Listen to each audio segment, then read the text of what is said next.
Hindi pa nakakahanap ng bahay si Anthony Davis sa Dallas. Yan sa ngayon ang kanyang sinabi mga idol.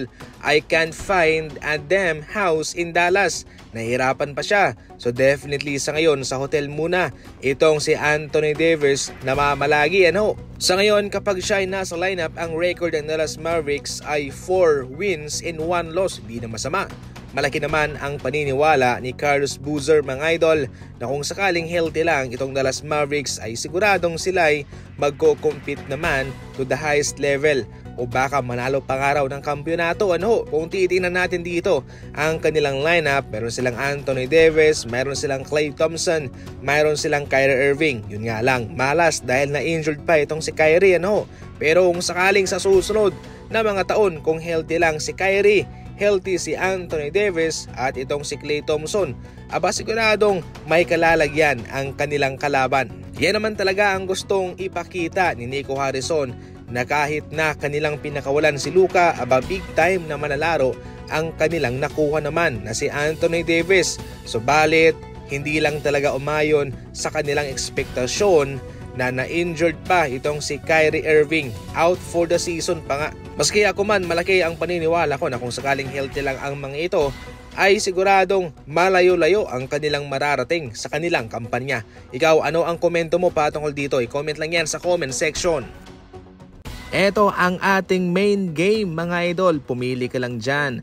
Kung tama yung pinili mo, aba syempre panalo ka. Jackpot ka.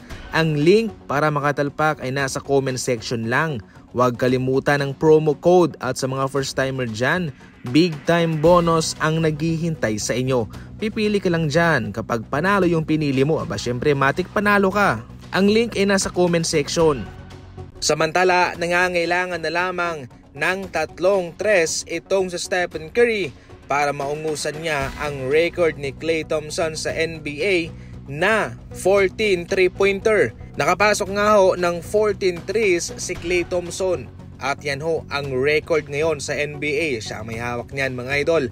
Pero itong si Stephen Curry sa kanyang mainit na shooting laban sa Memphis Grizzlies ay marami ang sumaya sapagkat parang malapit na nga raw talagang magiba ni Stephen Curry ang record ng kanyang Splash Brother. Hindi naman siguro mahirap yan, pero syempre sa mga puntong yun ay mahigpit na ang depensa ng Memphis Grizzlies sa kanya. Hindi na siya hinahayaan pa na magkaroon ng open shot.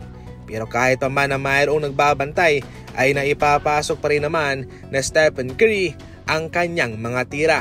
Ayon pa mismo kay Stephen Curry mga idol, yung kanyang unang 2 3-pointer na naipasok sa 4th quarter, ang unang pumasok sa kanyang isipan ay si Klay Thompson. Ayon pa mismo kay Stephen Curry, kung gugustuhin niyang magiba ang record ni Klay ay pwede naman. Pero nakafocus siya sa panalo, yun ang mahalaga para sa kanya. Isa yun sa mga kinukonsider niya at mahalaga yun para sa kanya mga idol. Hindi naman maganda na meron kang nagibang record pero natalo kayo. Para mismo kay Stephen Curry ay ipinakita niya lamang ang dapat gawin ng isang leader na hindi mag-focus sa mga record o mga goal, kundi ang panalo. Iyon ang number 1 na goal sa bawat laban.